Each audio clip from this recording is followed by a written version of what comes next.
So I think that on that level, just like in the United States, on the border, on critical race theory, and on all of these things, these people are so incompetent on the one hand and so radical on the other hand that the public itself is coming to recognize, look, maybe we don't like Netanyahu, but we didn't want this.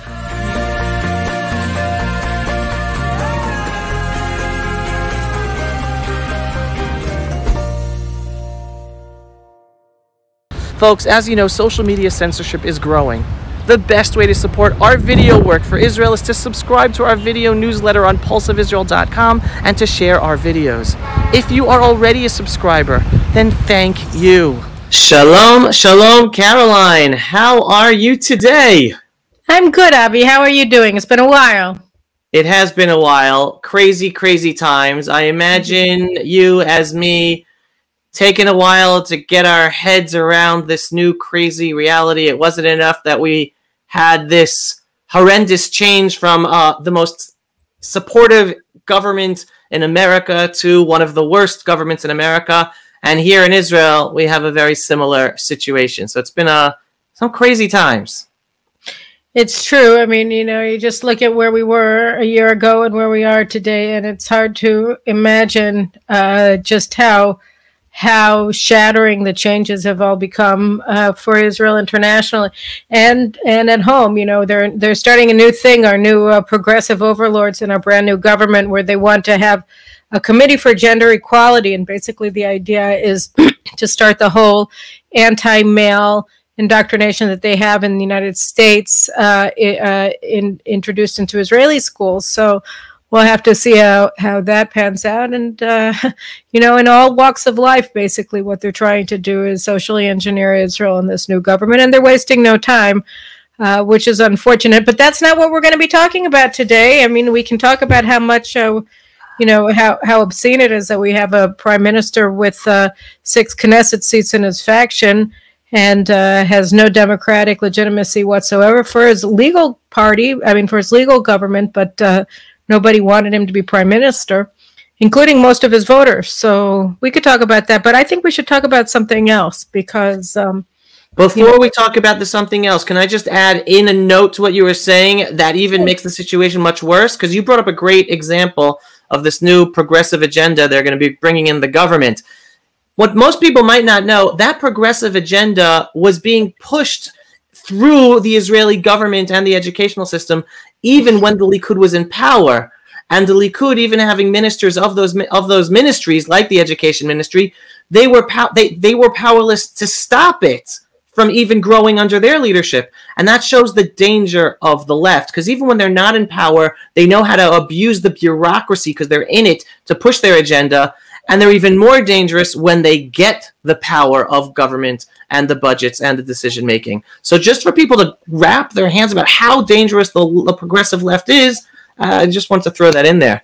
But, you're absolutely right. These are not people who need electoral power. In fact, what they try to do is they try to empty out to gut the electoral system, to gut the political system, to demonize politicians, to delegitimize politics as a vocation, and to say that anybody who is a politician is automatically not professional, somehow or another corrupt, shouldn't be listened to under any circumstance, and that the people who know the best are the experts, and the experts are the professionals, and the professionals are the clerks who have permanent civil service jobs, and they're able to do whatever that they want, and they don't have to, of course, stand for election. Nobody gets to see whether they're doing a good job or not, except for their peers who are like-minded, so that there's never any real oversight over these people. And they've already done so much to gut our political system, to gut the power of our politicians. And now, just like in the United States, you know, you had the deep state that was trying to undermine Trump from his first day in office. In fact, from before he even came into office, with a with a Steele dossier that was a complete concoction that was paid for by the DNC and supported by the FBI. But you know, at least you had, because the executive in the United States, the chief executive, the president, has power as a commander-in-chief of the army, and because of the way that the American government is set up, He wasn't able to do as much as he wanted to do, but he was able to do quite a lot, as we saw here, as we were the beneficiaries of here in Israel. On the other hand, now that Biden is in there and his people all support the deep state, I mean, they're all of the deep state, then this kind of thing can go galloping forward. And you're absolutely right. What's happening here now is when you have radical post-Zionists who are taking over government ministries, their ability to join in with these radicals who are in the permanent bureaucracy to advance positions that are antithetical to the values and to the interests of the Israeli people and the state of Israel is enormous. Right. All right. Let's go from that deep thought into another deep thought. Poland. It seems like we only have a week into this new government, and we already have a diplomatic solution. And I just want to actually context this. You mean a diplomatic war, not a solution. Diplomatic war. Oh, okay, that's already a headline in and of itself. But I want to pretext this with a question you actually got at a symposium a number of years ago. I remember, and it was about, I think it was Jewish journalists from around the world. And you were asked specifically about Eastern Europe, Israel's diplomatic relations with Eastern Europe. And again, you're talking about many progressive Jewish journalists who were very against the Netanyahu government's diplomacy of cozying up with Eastern European countries because we had much to align with. And then in the United Nations, they were supportive of Israel, which was a huge diplomatic change at the United Nations after decades of them being anti-Israel. And here the journalists were attacking you why you were supportive of Netanyahu's diplomacy vis-a-vis Eastern Europe, because there were issues there dealing with their Nazi past and some policies here and there. And here, lo and behold, we have this new government, and right off the bat, within the first week, we have Israel's foreign minister, Yair Lapid, which it's so sad to even utter those words, but yes, Yair Lapid is Israel's foreign minister, and he has created this diplomatic war, as you see, as you're saying. Basically, okay, you go in to give us the details. What exactly took place? What's behind this, and how bad is this? Yeah, so Poland has just passed this law. It was passed unanimously in the Polish parliament. It's over, 474 votes in favor and no votes against. So this is not so much the policy of the Polish government. This is a position of the Polish people. All right. And what they're saying essentially is that they don't want to be held responsible financially for property that was seized during the Second World War when they were under Nazi occupation. And, there are a lot of reasons for this. They, obviously individual Jews have been able to, over the years, sue and receive ownership, restore their ownership to the apartments that their families own, the property that their family owned before they were shipped off to the ghettos and the death camps in Poland. And you've had communities that have sought and received restitutions. This is more about the property of the majority of Jews in Poland who left no heirs because they were all annihilated in the Holocaust. So, there's obviously, if you murder 3 million or 3.5 million Jews in Poland, Polish Jews, then you're going to have a lot of property that's been abandoned by the people who are no longer alive, right? And so what the Poles have said all along is, look, we were victims in World War II. We were occupied. We were one of the only countries that put up a serious fight against the Nazis when they came in and invaded Poland. They were fighting German tanks with cavalry. They obviously were not in a position to actually defeat the Germans or to stem the invasion. But they say, look, we were under occupation. Now, the fact is that a lot of Poles and a lot of Polish officials were collaborating with the Nazis, and they were collaborating with the Nazis on all levels, at the top and on the bottom, in the concentration camps and everywhere else. They have their own national story that they tell themselves, and in their national story, they were all resistance fighters. They were all loyal to the Polish government in exile in London, Poland has always been an anti-Semitic country. It's still an anti-Semitic country after there are no Jews there practically. But you know what? So is Germany. So is France. So is Holland. So is Belgium. So is England. and so is Spain, and so is Portugal. And, the list goes on and on and on. And what I'm trying to say here is this: Israel is a country. Israel isn't a JCC. It isn't a shtetl. It's a country, and countries have national interests. And when you're looking at a continent like Europe, whose soil has been fertilized with Jewish blood for the past 2,000 years, since the time of the Romans, you have to pick and choose which anti-Semites you want to pick fights with, right? You have to figure out, relatively speaking, are we better off fighting anti-Semitism in Poland or fighting anti-Semitism in Brussels at the EU, in Germany or in Hungary, and instead of looking at it like we want justice, we have to think, do we have national interests that are at stake here? What are they? What hangs in the balance? So, for instance, when Ben-Gurion decided that he wanted to accept reparations from Adenauer from West Germany, right, in the 1950s, this was when, this was barely a decade after the liberation of Auschwitz, of the end of the Holocaust. And here is Israel agreeing to accept what many people rightly refer to as blood money from the Nazis, from Adenauer's West Germany. And Ben-Gurion said, we need the money. And the West Germans were also incredibly helpful in building the Israeli military.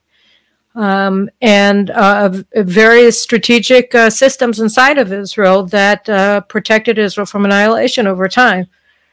And Adenauer had former SS officers in his government. I mean, they were Nazis that had been engaged in the annihilation of the Jewish people a decade earlier. And Menachem Begin, who was the head of the opposition at the time, led the opposition against the reparations from Nazi Germany. And I can certainly understand why that happened. But in retrospect, when you look at the impact that the reparations had on Israel, that had no economy to speak of, that was a country full of refugees. We had just brought in like 1 million Jews, not only from the DP camps in Europe, who were penniless, and many of them broken. We brought in, another 800,000, 850,000 Jews from the Arab world that were expelled from their countries of origin. And so Israel was a country of refugee camps. And we had very little domestic industry. We were under threat of annihilation from all of our neighbors. We had indefensible borders. And the German money that came in, the blood money that came in, enabled us to survive. And the German arms that came in enabled us to defend ourselves. So does that mean that Israel forgave Germany for what they had done? Of course not. It means that we said we're a nation, we're a country, we have national interests, and we have to do this. The problem that we faced later with the Germans is that people started making it into an ideology. They started talking about the new Germany. In fact, Ben-Gurion did that. And instead of just saying, look, this is business, we're grown-ups, we know how to shake hands even with people whose hands are, dripping with the blood of 6 million Jews, but we're going to do it because we have to secure the lives of the Jews that remain, and we have to build our country so that this never happens again. They turned it into an ideology of, the new Berlin, the new Germans, Bonn, instead of the Reichstag and all the rest of it. And that was actually a big mistake, because when we look today at Germany, last week we had a conference at the Knesset that was organized by the Joint Arab List and by Musi Raz, who is a member of the coalition, MK, a member of Knesset from Meretz, that was calling Israel an apartheid state. This is an anti-Semitic conference that was held at the Knesset, that was organized not only by the Joint Arab List, which is an anti-Semitic list of radical Arab parties that are aligned with various terrorist organizations, but also a member of the coalition of Meretz. And and they brought in a bunch of representatives from these anti-Zionist political groups whose goal is political subversion and the delegitimization of Israel's very right to exist. And which one country underwrites all of them? Germany. So Germany today, Angela Merkel is now finishing 16 years in office, and she's got a mixed record on Israel. But under her leadership, Germany has become one of the principal engines behind funding the political war against Israel's right to exist. And on the other hand, this brings us back to Poland, right? So Poland has been buying our weapons. They are the lead member of the Visegrad group, the bloc inside of the European Union that includes Poland, Hungary, the Czech Republic, and Slovakia. And the Visegrad group has blocked for the past decade EU condemnations of Israel, because for the EU to condemn Israel, it needs to have unanimous vote. It needs to have a unanimous vote. And the members of the Visegrad group, actually led by Viktor Orban in Hungary, have blocked EU condemnations time after time after time. And it was Prime Minister Netanyahu's understanding, his vision for Israeli relations with Europe, that enabled this to go forward, because also Orban is a nationalist, and he's attacked by the left, by Yair Lapid attacked him in the past, and all the progressive ilk who don't like them because they're nationalists, and Yair Lapid and his ilk in the United States, in the U.S. Jewish community, and in the Democrat Party are post-nationalists. They want to destroy the nation state. They want everybody to be governed, by a world government that tells us all what values we should have. And of course, they include gender equality and climate change and all the rest of that garbage. So they have this idea that it's a great idea to attack these nationalist governments in the Visegrad group, and to stand with the Germans and with the French and with the EU, and to rebuild our relations with them, when these are post-nationalist governments who are anti-Zionists, who hate Israel as a Jewish nation state and want to transform us into something else that doesn't secure our national interests, that doesn't secure our national survival, and that doesn't preserve our national identity. You make a very, very critical clarification that I think most people, again, because of our establishment media, even in the Jewish Israel space, just gloss over. And you're not excusing the Polish law, or Poland not wanting to allow Jews to have retribution, money against the property they lost. You're saying, wait a second, you're talking about one issue, but the other issue is Israel's national security interests and the policy that's allowing to help Israel on a daily basis at the United Nations. So that's a very critical clarification. The other question I wanted to follow up with you, though, is here, this is the foreign minister, Yair Lapid, is basically getting responsibility for this new diplomatic war, as you're calling it. And Netanyahu has been calling Bennett, he hasn't called Naftali Bennett prime minister yet. He hasn't used the terminology of calling Naftali Bennett prime minister. Not only that, he's basically said he's the puppet that's being managed by the real alternative prime minister, Yair Lapid. And my question is, where is Prime Minister Naftali Bennett on this issue? Because he's been silent. I haven't heard a peep out of him about this incident with Poland. And I think Poland called the Israeli diplomat in Poland. I think in Israel we called the Polish diplomat. This is a real problem, and yet silence from the person who's supposed to be prime minister, and which, forgive me if I'm wrong, but that seems very wrong if that's the prime minister who's supposed to be directing the country and foreign policy for the country, and basically talking together with the foreign minister, not allowing the foreign minister to just run his own foreign policy. Yeah, I also call Naftali Bennett the prime minister in quotation marks, because like I said at the outset, when I just sort of, snarled about this government, and I don't want to talk about it because I wanted to talk specifically about the anti-Semitism issue. Yamina, his faction, they were elected with 7 seats, which is nothing. It's 5% of the vote, and or 5 and a fraction. But then Amichai Shikli, one of the members of the faction, refused to join them in their leftist government. And so when he came in to be prime minister, he came in with only 6 seats.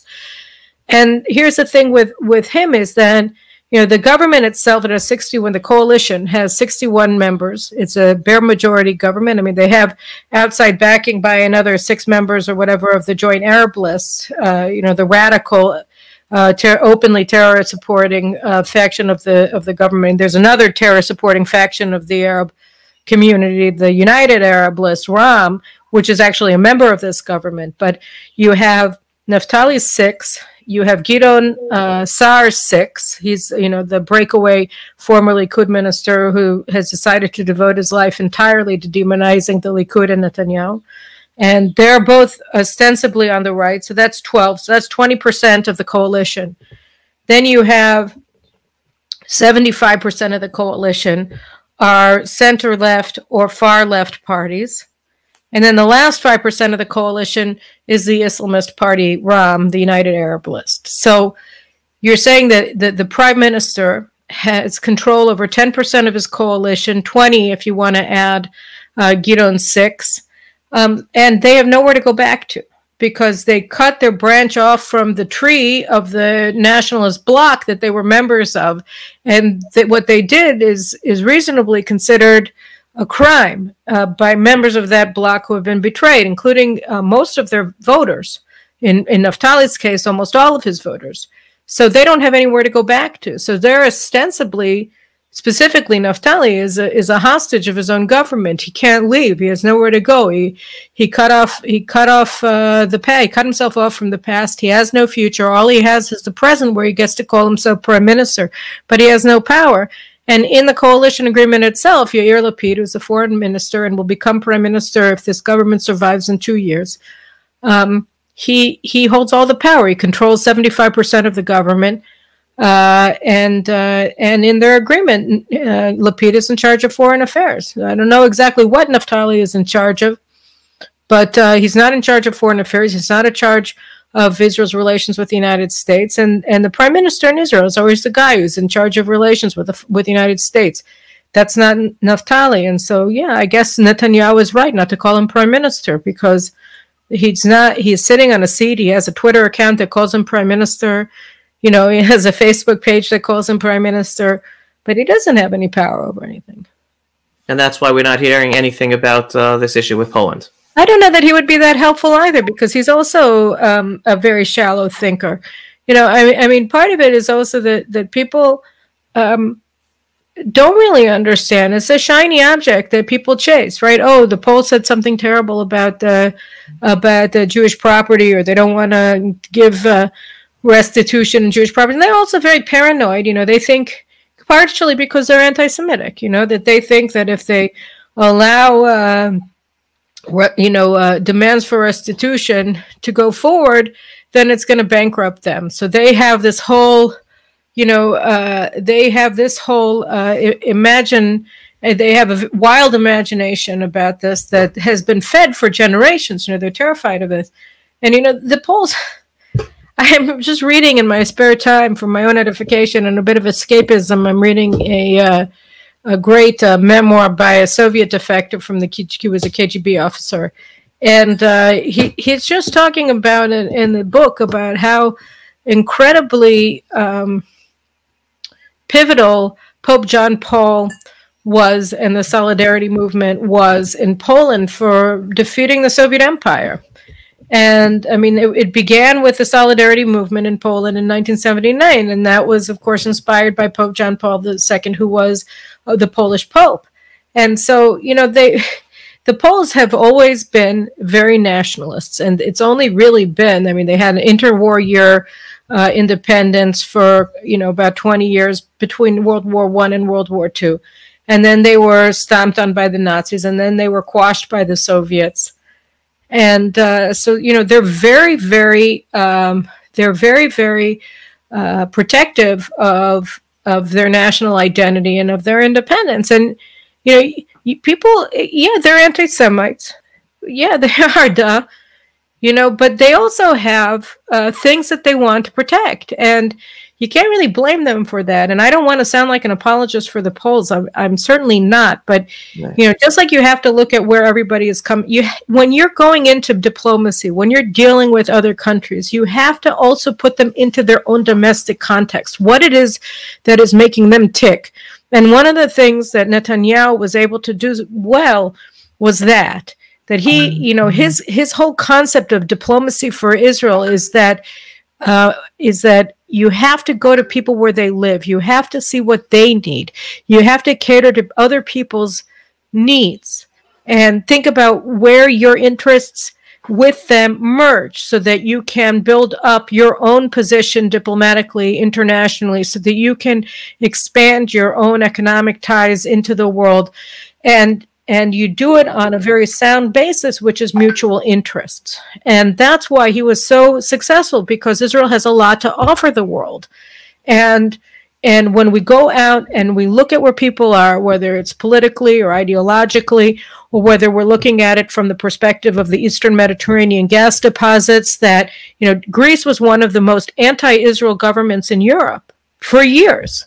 And now, we've had successive Greek governments on the far left, on the right, that are incredibly pro-Israel. And the reason why they're pro-Israel is because suddenly because of Netanyahu's ability to go to people where they are and to see them in their own context, he recognized that both of us have this threat from Turkey under Erdogan, and both of us have these natural gas deposits in the Eastern Mediterranean that we want in order to secure our energy independence, so that he was able to build on these two very key strategic interests that we share with the Greeks to develop really close relations with them that include, joint military exercises. The Air Force used to have 8 training missions per pilot every year over Turkey, and now we've moved it to Cyprus and Greece.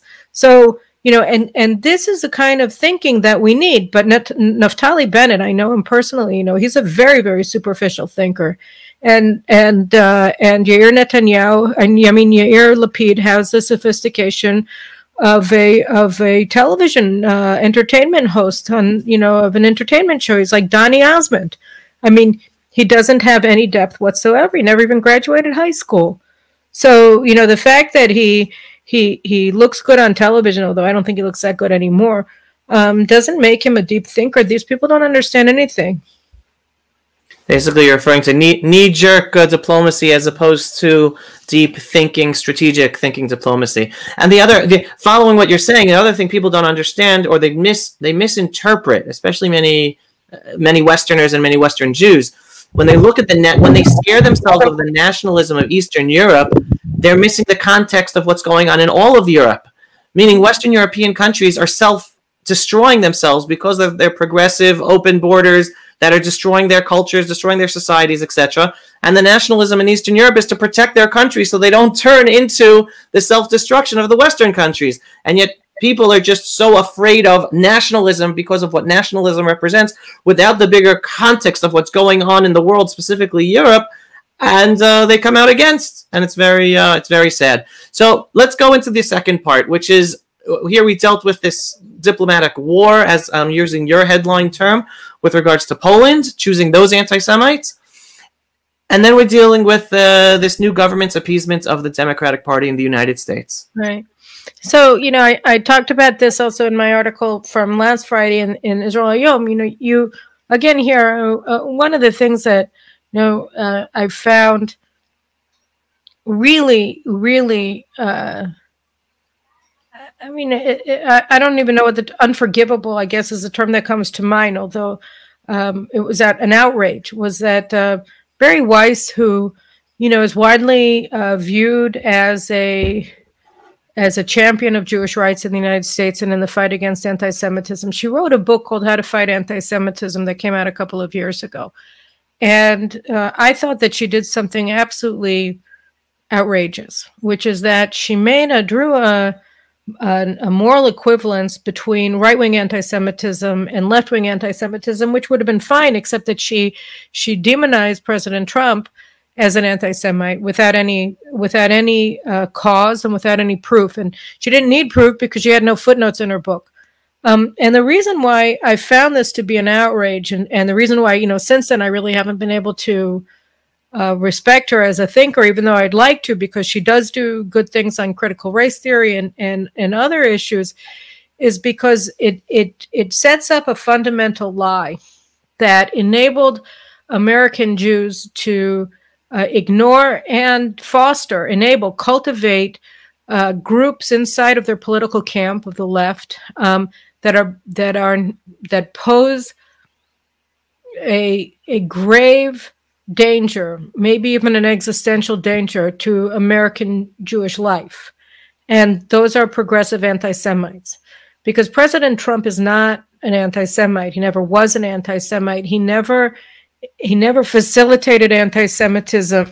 In many ways, he was the most important fighter of anti-Semitism in presidential history, because he was opposed not only to anti-Semites on the right, which he was, and he repeatedly condemned them, but he also was willing to forthrightly not only take on rhetorically anti-Semitism on the left, but take active steps through executive orders to give the government tools to fight them in academia, first and foremost, which is where they have, spawned all of their anti-Semitic ideologies.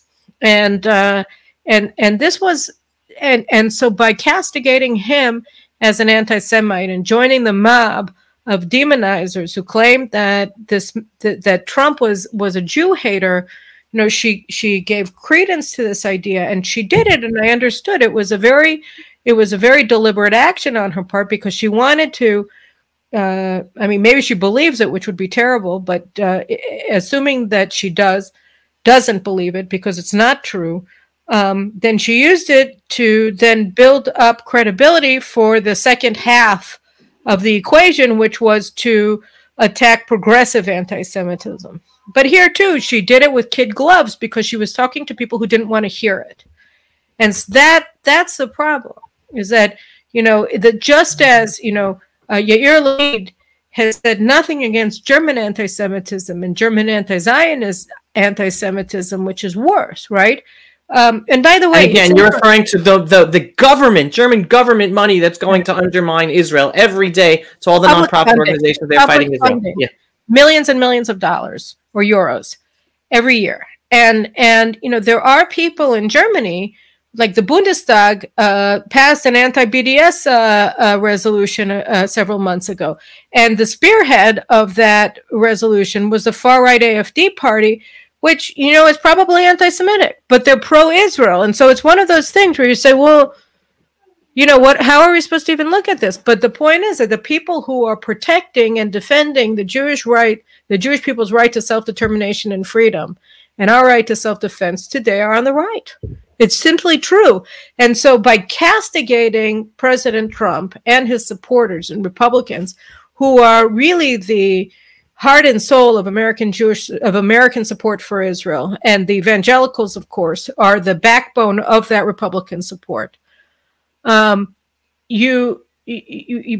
castigating them as anti-Semites, one, you're lowering their willingness to stick their necks out, because what's the point? If they're going to be demonized by the beneficiaries of their positions, then they'll probably still hold them because they're people of conviction, but they'll be a lot less active in defending Israel and in supporting Israel, because all they're getting is attacked by Jews who benefit from their positions. And so that's why I found what she did, and then her subsequent positioning herself as a leading voice in the fight against anti-Semitism in the United States, and of course the Jewish communal leadership's willingness to put her in that position, after she had demonized Israel's best friend. I think that bespeaks something very dangerous about, or very discouraging about, the ability of the community to actually defend itself against the tsunami of Jew hatred that they're now experiencing. Because, again, you have to be able to fight anti-Semites when it's politically convenient to do so, and when it's politically inconvenient to do so. I was saying over Shabbat, we were talking about Yair Lapid and everything, and I was reading this book about Germany's war against Israel, and and it's talking about the East German regime on the one hand, together with the German left, and this is going back to the 1960s and 70s. But you look at, if you look at like the universe of anti-Semitism as a circle, just a circle on a page, one-dimensional circle, 360 degrees. People say, well, it's on the right, or it's on the left. Well, if you actually look at the circle and you shade it in 360 degrees, and then you have a little piece of pie of 30 degrees, maybe on a good day, 45 degrees, that unshaded area is the area of the world that is not anti-Semitic. All right. And so the question is just, how are you going to deal with anti-Semitism on both sides of the spectrum? And recognize that just as a circle is just a continuous shape that doesn't have edges on it, so the idea that anti-Semitism is on one side of the political spectrum or on the other side of the of the political spectrum is turning a circle into a line. And it's not a square. It's not a line segment. It goes around. It's all encompassing. And you have to be able to recognize it as such. And the last thing you have to recognize in that sense is that 30 degrees of that island that opposes Jew hatred, or 45 degrees, 90 degrees, I don't care. Say a quarter of the people of the world don't hate Jews or aren't open to those tendencies. Make it as big as you like. It doesn't even matter to me. I say 30%, but I'm not going to go to war against it. You have to be willing to fight all of them. And by placing it into this sort of category of it's just this side or it's just that side, you're leaving yourself open and vulnerable to attacks from the other side, and you're giving and you're making the good people on the side that you're castigating angry with you. So you're only hurting yourself by this kind of a blindness, and I think that's what's so dangerous. And of course, this new government led by Lapid with Naftali as a as the figurehead. The figurehead at the top, they don't get it. They don't get it because constitutionally they're progressives. They want to be. I mean, what is it about the ADL or the American Jewish, the Jewish Federations of North America, or all of these other groups that are really permeated by progressive ideology and progressive money thinking? I mean, one of the things that they're thinking is this is the side my bread is buttered on in terms of financial assistance. But I think more than that, they're also thinking this is my social class. This is my clique. This is where I want to be. I want to send my kids to these progressive schools. I belong to a progressive Reform synagogue. These are my people. I'm a member of the Democrat Party. I give money to the Democrat Party, and all the rest is this is my social circle. And it's the same thing with the Israeli progressives. They want to be invited to the parties. They want to send their kids to the schools. This is their social set. I mean, it's the same thing as the Never Trump Republicans. They couldn't stand Trump, not necessarily or not at all because of his policies. Although they changed their positions on a lot of policies, like moving the embassy to Jerusalem because he supported it. But they hated Trump because he was déclassé. He didn't belong to their club. He wasn't a member of their clique. He wasn't an elitist. His supporters weren't elitists. His supporters didn't want to go to Harvard. His supporters didn't want to read the New York Times. His supporters were people like Sarah Palin. And if you remember that Katie Couric interview that she did, where Katie Couric, everybody said that she bombed it but it wasn't true. I don't think that she bombed it. In fact, I mean, I watched it with completely different eyes. I thought that Katie Couric was trying to make her look stupid because she doesn't like the same magazines that Katie Couric and her friends like. She doesn't read the same books that they read because she doesn't think about the same things that they think about because her icons on television aren't the same people that they admire. And that was what drove them so crazy about Trump, was that he really didn't care who they liked. He didn't really care what they thought. He didn't really care about what kind of clothes they wanted to wear or what kind of schools they wanted to go to. And so it was an elitist thing. And it was a cliquey thing. He wasn't a member of their cool clique. He wasn't a member of, Skull and Bones secret society at Yale like the Bushes were. And so therefore he was no good. And I think, you get a lot of that here with the progressives inside of this government and in Israel more generally, is that they're all part of a clique. They want to be in charge. My colleague Avishai Ben Chaim, who writes a lot about this from a Sephardic Jewish perspective and how racist they are, which I think is true against Mizrahi Jews or Sephardic Jews, and they just want how racist too are, how racist the progressives are. Yeah, that they want to be elitist, that they don't want to have their club joined by the Trumpian Jews, by the unwashed masses of working class Israelis who don't go to the same schools, who don't think the same way, who aren't secular, that are traditional Jews, that even if they don't go to synagogue, the synagogue they don't go to is an Orthodox one. Right. And so I think that this kind of snobbery is really what stands at the base. And it's also what joins Naftali Bennett and his clique, his little tiny faction, with Yair Lapid so seamlessly, because they all have the same social predilections. They all have the same social preferences. They all have the same concept of, their own elite place in Israeli society. And they're willing to cut themselves off from their ideological camp in favor of their social climbing aspirations to be part of the ruling class of Israel. So what does this bode in terms of the Jewish people and Israel's ability to fight this growing anti-Semitism all over the place, all over the world, on all fronts? So the thing is that the ruling class in the West is anti-Semitic, right? They're post-nationalist, post-Zionist, anti-Zionist, anti-Semitic, anti-American, anti-Hungarian.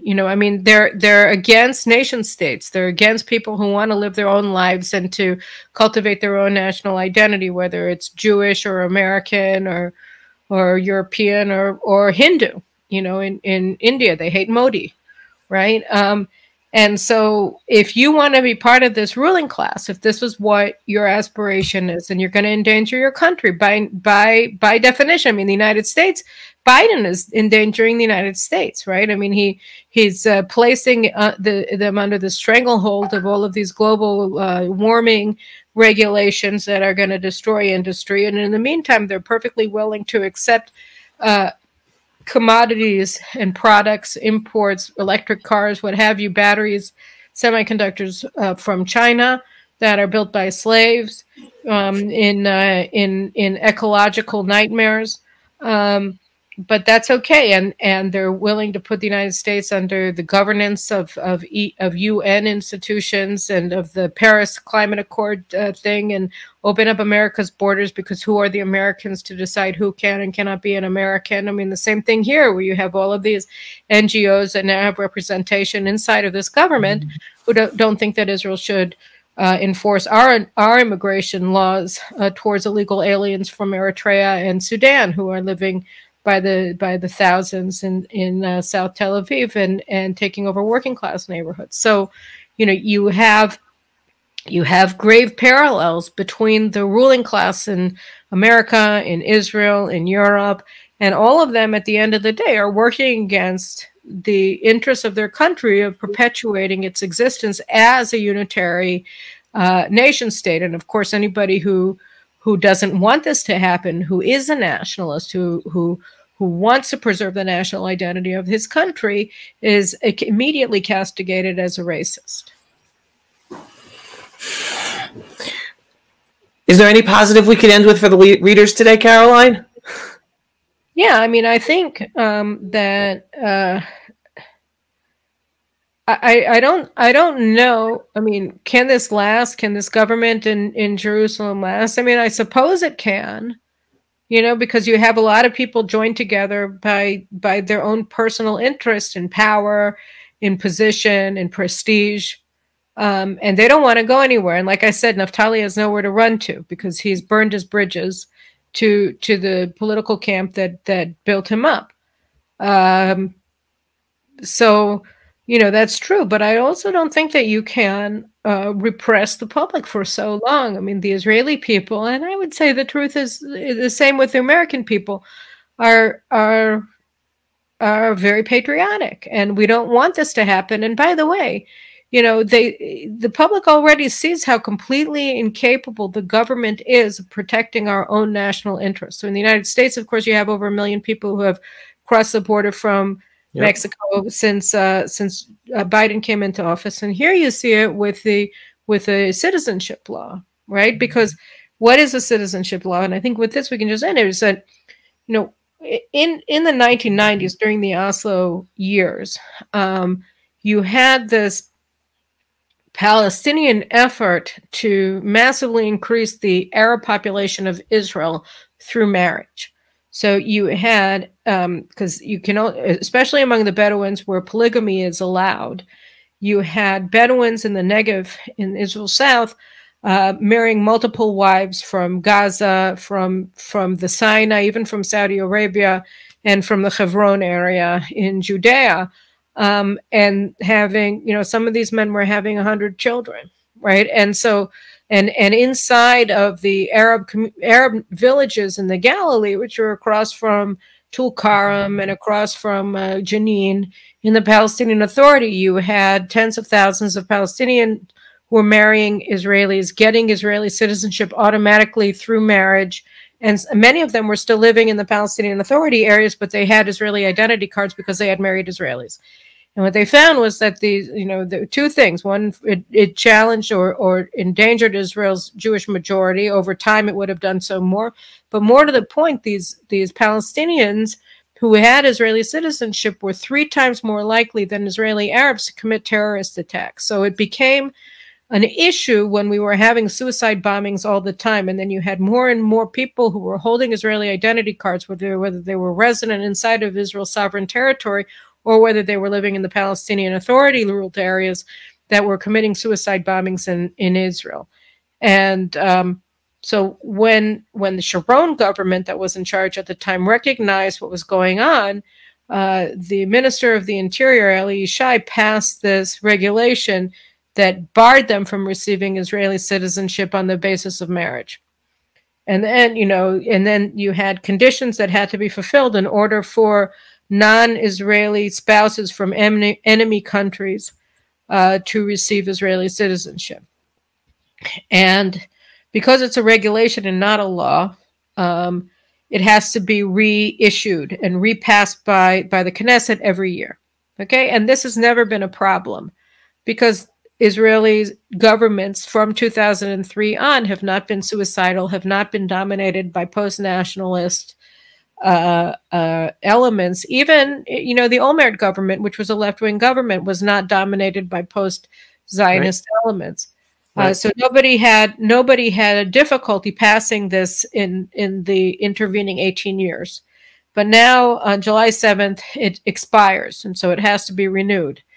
And this government, which again has a bare majority of 61, does not have a majority for passing this law, for reissuing this law that bans automatic citizenship for spouses of Israeli citizens who come from enemy states or regimes, including the Palestinian Authority.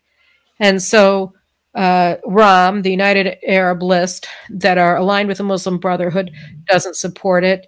Musi Raz and Elias Frej and Michal Rosen, I think, so at least three members of Meretz don't support it. So they don't have a majority to pass this. And the Arab member of the Labor government, of the Labor Party. Right, Imtisan Marana, who wants to annihilate Zichron Yaakov and thinks that the Shoah is, not a big deal or whatever. So, so you have these anti-Semitic, anti-Zionist elements inside of the government, and they're blocking this from being passed. And so the government is so incompetent, right? Because, Naftali Bennett, Ayelet Shaked, and all the rest of them ran to form this government with the left, the radical left, and the Arabs against their own political base and their voters, because they wanted to get Netanyahu out, and Naftali is a megalomaniac who wanted to have the title of prime minister with 6 members in his faction.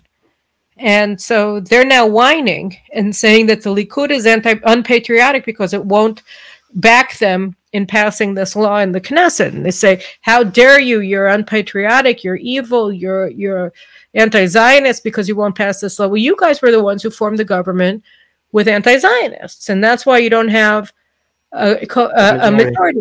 And I know it's not a difficult it's not a difficult position for either of them to argue, but I think that the public recognizes just how absurd their position is. And I think that the government, you know, even the leftist media who hates Netanyahu so much, we're having all of these cases of the Indian variant of COVID that are coming in and infecting people who have already been vaccinated. Although thankfully, apparently the Pfizer vaccine works, because even if they're being infected, they're not being hospitalized, they're not getting sick. At any rate, so you're having this increase in the number of of people who are infected, and the media is saying, look, all they're doing is maintaining the Netanyahu government's policy on corona.